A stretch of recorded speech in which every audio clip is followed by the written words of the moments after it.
I'm Marty Cohn, and welcome to episode 18 of PR Benefits, a show that explores the role of public relations in the COVID-19 era. I've been a PR practitioner for over 45 years, helping a wide array of organizations successfully communicate their messages to targeted audiences. I mistakenly thought that 9/11 would be the watershed event in my lifetime. Communicating in the aftermath of that tragic event was challenging. Then came the global economic downturn in 2008 with more lessons in crisis communications. However, 12 years later, we have the coronavirus pandemic, and new challenges in uncharted waters have emerged. My guest today is John Knox, principal of Knox Communications in San Francisco, California. John Knox, he's a fifth-generation San Francisco native, a seasoned professional with more than 3 decades of public relations and marketing communications expertise. Prior to establishing his own firm in 1989 that specializes in communication strategy and implementation for clients in the healthcare industry, he served as an account supervisor in the San Francisco office of Burstyn Marsteller, the world's largest public relations firm at the time, and director of public relations at St. Mary's Hospital and Medical Center, San Francisco's largest private hospital.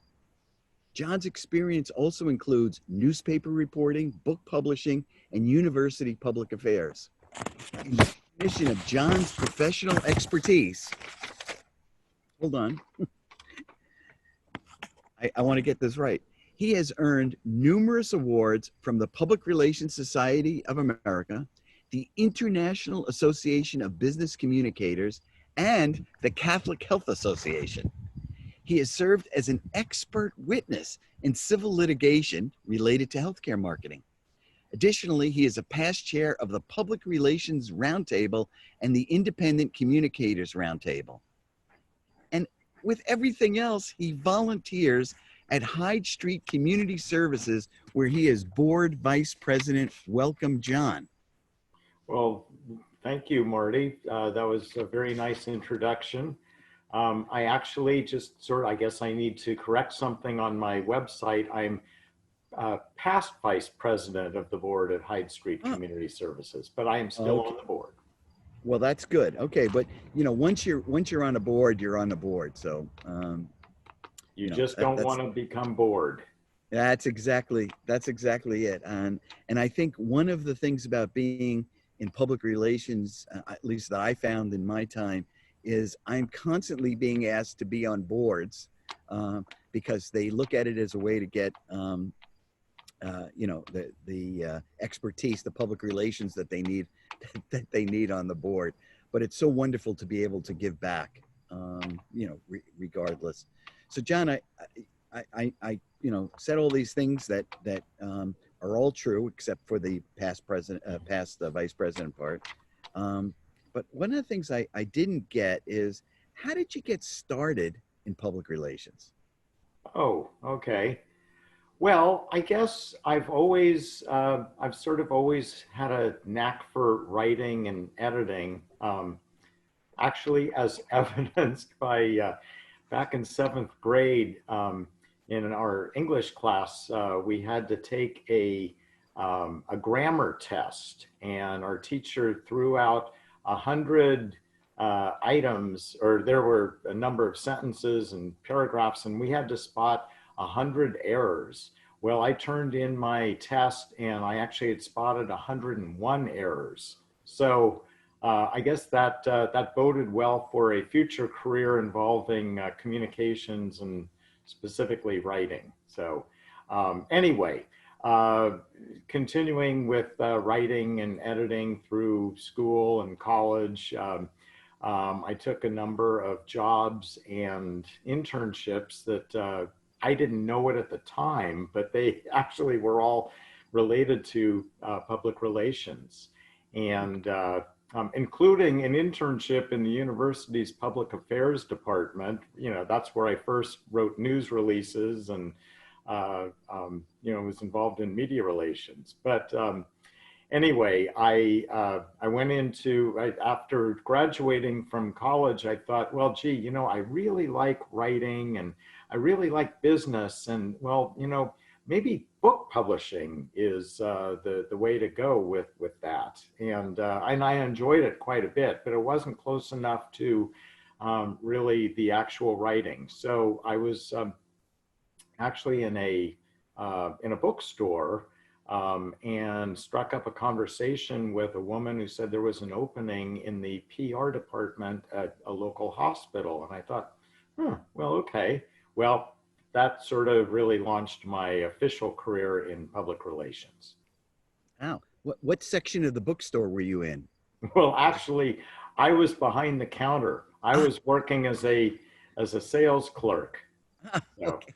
which All was right. also something I've done early on in my career, which I always enjoyed. So again, the written word.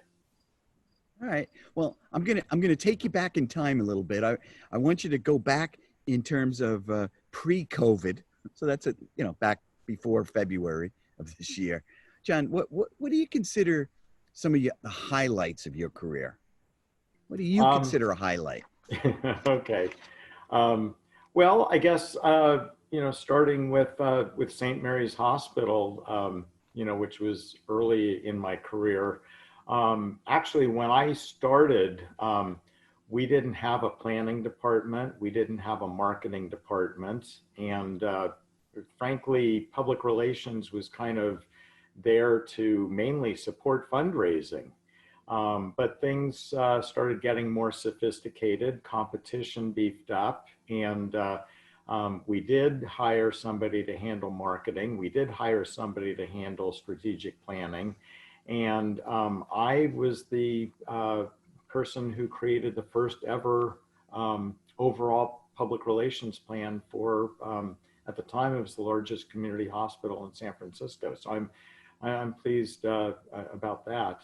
The other thing that one interesting thing happened back when I was a hospital PR guy was this was the early 80s, and there was a scourge that was affecting largely the homosexual community in San Francisco.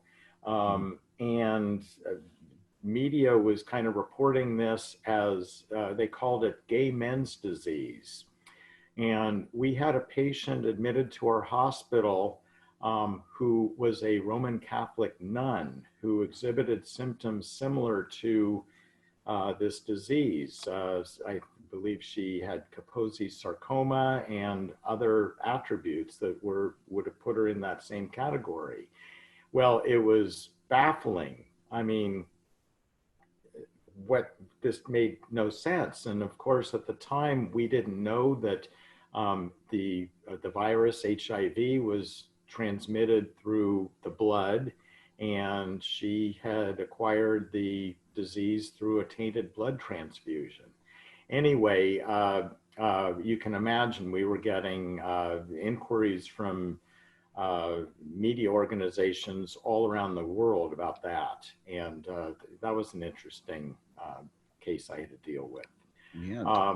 So I guess after several years as a hospital PR guy, I thought, well, gee, maybe I should expand my reach and branch out into other industries. Looking back, I'm thinking, why? But I did. Anyway, I left the hospital and I took a job with Burson Marsteller, as you had said, which was great because it did expose me to lots of, several other industries. I got to work with really probably the foremost crisis communications guy in the world. He had managed the Tylenol crisis, which is a textbook case. So anyway, that I got wonderful exposure there and worked on several interesting cases with Burson. One was our client was Hertz Corporation. I can say this now. It was some time back. And at the time, they were interested in getting some legislation in the state of California changed to allow them to sell their cars after they had outlived their useful lives in a different way. And I was instrumental in getting a very key placement with a very influential columnist with the Sacramento Bee.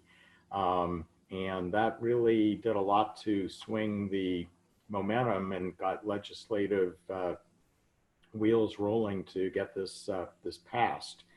We got a silver anvil for that, and that was a nice achievement. Let's see, pre-COVID. Well, let's see. Also, with I had worked with Genentech that was preparing a announcement of a big blockbuster drug, and the chairman and CEO of the company was back in Maryland with the FDA when this announcement was going to be made, and I was with the COO in California, and I did media training for him in advance of that announcement. That was a nice achievement. And oh, another thing that was interesting, we were one of our jobs was to do media relations support for a visit by the Pope to San Francisco. And I was assigned to manage a gallery of where photographers were supposed to sit in the church during the papal mass. And everything was fine. We had all credentialed photographers, but there was one photographer, and I remember with Time magazine, who would kind of like scurry out of his assigned location and go over the side, and I had to kind of rein him in a bit once or twice, and he kept doing this. I had to threaten to get this guy expelled, and then he got into line. So that was kind of a moment that I remember pre-COVID days. But anyway, after Burson, I left that agency to go out on my own. And one of my first jobs was handling community relations to get neighborhood acceptance for the acquisition of a very much beloved local community hospital by a large university health system. And our biggest test was a community hearing.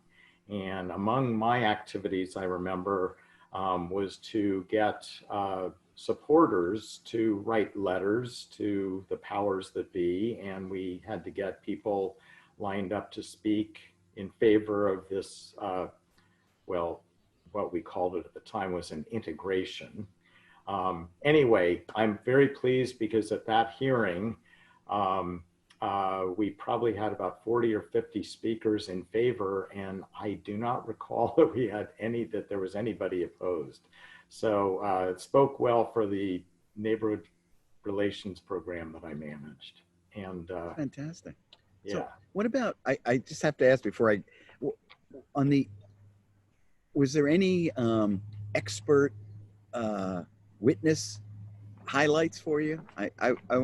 That came right out at me when I was giving your introduction that you're an expert witness.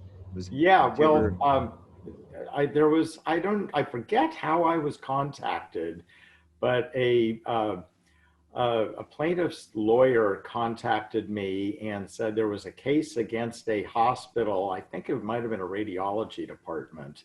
And I did have quite a bit of experience in hospital and healthcare PR, and flew down to Los Angeles and was deposed, basically answering questions about how a medical center would promote itself and what might have been truthful and what might not have been truthful. Basically it was just relying on my expertise. A lot of times we do things we just sort of take for granted. Oh, everybody knows this, but not everybody does know this. So, right. It was kind of nice to be recognized as an expert. Right. It's great. And the fact that they didn't make it into a movie Yeah, you know, that's We don't know. I don't know that. Could have been. oh, okay. Never Because heard about it. oh, all right. Just want to, because then you'd have to think, you know, who's going to play you in the movie. So thinking now about COVID, what do you do? And your firm still is mostly healthcare, right? Yeah. Yes. So this is so during COVID, what are you doing for your clients during the pandemic? Well, I mean, things have changed dramatically in, well, I can't think of an industry that hasn't been affected by, this global pandemic. And certainly in ours, in public relations, um, you know, whether we're dealing with media who are working from home or clients who are working from home, um, and managing things for ourselves as we're working from home, um, uh, we have to adapt. One of the things that I had to adapt to early on for a client, and I remember that in San Francisco, it was announced on, and I remember the date because it was my birthday, March 16th, Right. that they announced that we would shelter in place. And later that week, I was lined up to manage a media training for an interim CEO for one of my clients. Well, I've done, a fair share of media training, uh, and I always do it in person. There's a reason for that. One is you just get nuances and subtleties of facial expression, body language, and other nonverbal cues in person that I mean, video conferencing is good, but a lot of those subtleties just don't come across. Um, so we had to shelter in place. We couldn't do the media training in person, but there was an interview that was lined up for this individual that was going to be, I think, the following week, and we had to do the media training, which I, certainly gladly agreed to do. But it meant changing how I would normally do it. It worked out fine. I mean, I had prepared a number of, anticipated questions and coached this person with some answers and messaging and the like, which we could do by video conferencing just as well as in person. And as I said, it went fine. And I was not involved in the interview with the publication following it, but I understand he did just fine. So, I mean, Great. that was one way of, working with clients in these strange times. Right. Another situation that's come up is I've been basically serving as managing editor of an annual report for a client that is steeply involved in, can I say that steeply? Anyway, deeply involved in COVID-19 activities. They're a medical organization that does teaching, clinical, patient care work, as well as a fair amount of research. And checking with them midway, through the year about the annual report. They weren't sure that this was something that they wanted to do. They thought maybe after, there's so much of their energies that were focused on COVID, that maybe they would do a special report on their COVID activities. So I'm working with them on how we're going to kind of create what may be a hybrid annual report with a focus on COVID. And those are a couple of examples of how we've had to adapt. That's great. Well, let me ask you, in San Francisco, now your clients are, you're not just serving clients in San Francisco, right? Or is that the bulk of your? Well, actually, it's interesting. Yesterday, somebody wanted to refer a client to me that has a new medical device, and they're in Australia. I haven't spoken to them yet, but I could conceivably be working with a client in Australia. So when you're working with clients, have you seen a change in the media during these times? Is there any difference in the way that you're working, relating to them? Well, um, I think we, yes. The short answer is yes. I think this requires more patience. Um, People, as I said, are working from home, whether it's a producer or a reporter or anybody, on the editorial side of a uh, mass medium, um, is doing things differently. They're still getting barraged with emails. I mean, I hear this from reporters and editors all the time. They just can't keep up with the number of emails that they get. So um, I think something I've learned over the years is that, if you treat people with respect, they'll more than likely return that. And I like to be courteous to everybody I work with, and certainly the media is one segment of that. So, I don't want to bug a reporter who's on a deadline. I want to be respectful of that. And if somebody doesn't respond to an email or a voicemail, I mean, I will gently follow up, but I don't want to be one of these obnoxious people like, how come you didn't respond to my email that had nothing to do with what you normally cover? You got to do your homework and find out, is this the kind of a story that this person would be interested in? Did that person just cover that like 3 weeks ago? In which case, no, they're probably not going to do this for the first time again. Right. On the other hand, did this person cover something similar 3 weeks ago? Is this a new angle on it that they might be interested in doing a follow-up on? I kind of got off track here because your question was, how are we doing things differently?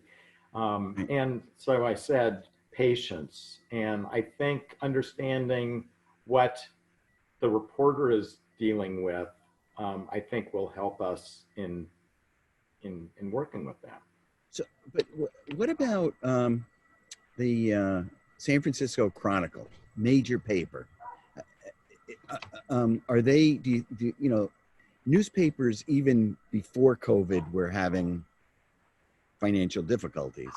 I haven't followed it that much, but in San Francisco, is the Chronicle just pumping along, or have they? Good question, because after the financial meltdown of 2008, 2009, there were hints that maybe the Chronicle might go under. I mean, they obviously advertising was way off, and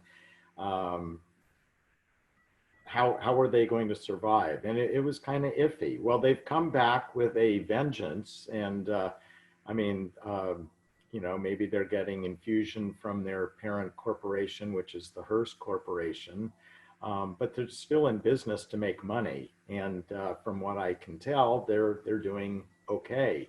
One of the things that I've noticed is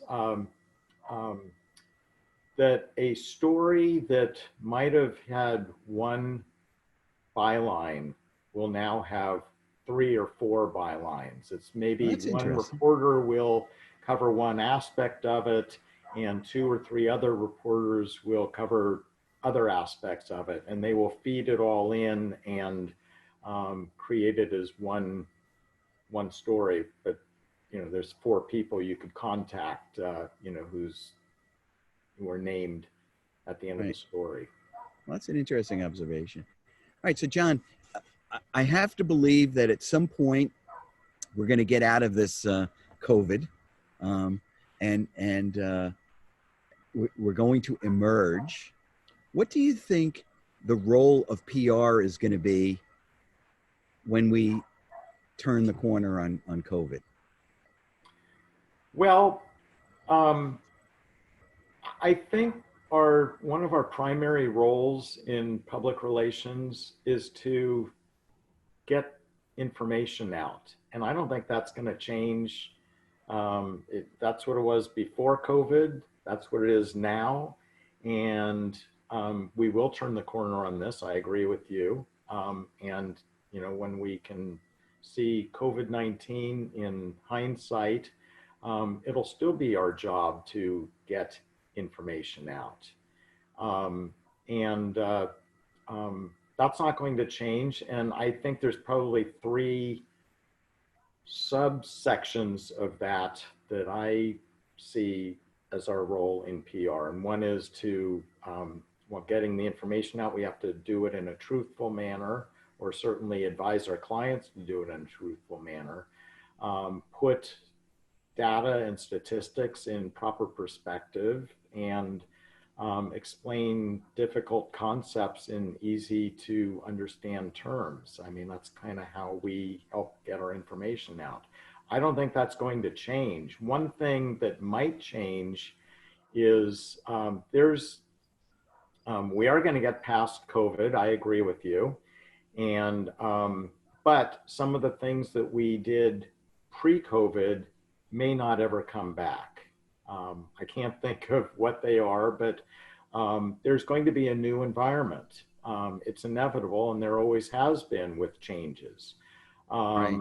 I mean, one example might be that our transit systems will adapt into new ways of doing things. Subways may not ever be as crowded as they were a year ago. And what's that mean for how we deliver messages to passengers?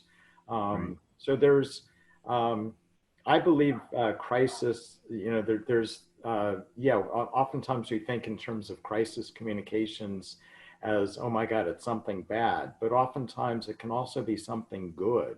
So there's Right. opportunity in crisis, and this crisis may present new ways of doing things.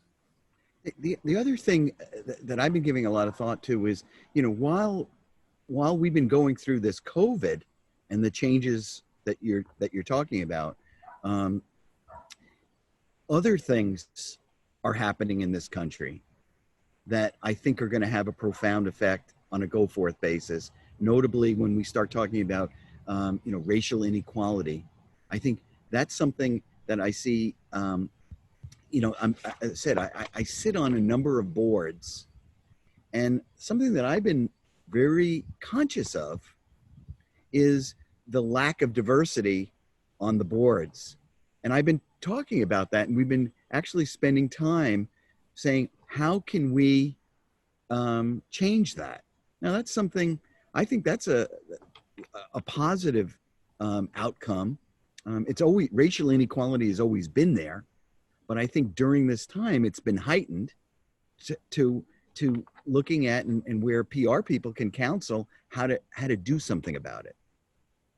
Well, So, I absolutely agree. I mean, certainly, I mean, in California, we're in the midst of crisis upon crisis upon crisis. We've got the health crisis of COVID-19, a pandemic. We've got the economic crisis of people being out of work in great numbers, people being furloughed in great numbers. We've got, 2 weeks ago, we had super high heat, not where I am, because San Francisco is, for better or for worse, is a very cool climate, but even in summer. But in most areas of California, we had excruciatingly high heat. Then we had lightning strikes that spontaneously set off thousands of wildfires that we're battling. Coupled with that is racial unrest and the awareness of social injustice, and any of those in and of itself would be a reason to rally the forces and deal with this. So I think as we move on and get past the pandemic, I would hope that things will change for the positive in terms of how we respond to social inequities and make more people aware and more active about inclusion from all socioeconomic and racial and ethnic groups. I totally concur. John, thanks for coming on the show. John Knox, principal of Knox Communications in San Francisco, California. I also want to thank Rich Melanson at BCTV for helping me edit the show. Rachel Cohn, my daughter, who's a professor of art at Ball State University, who's providing technical assistance on the podcast, and also Twin Musicom for the music, Hat the Jazz, that you hear at the beginning and end of the show. It's it's something that they created, and I think helps capture the feeling of the show. I'm Marty Cohn in Vermont. Stay healthy.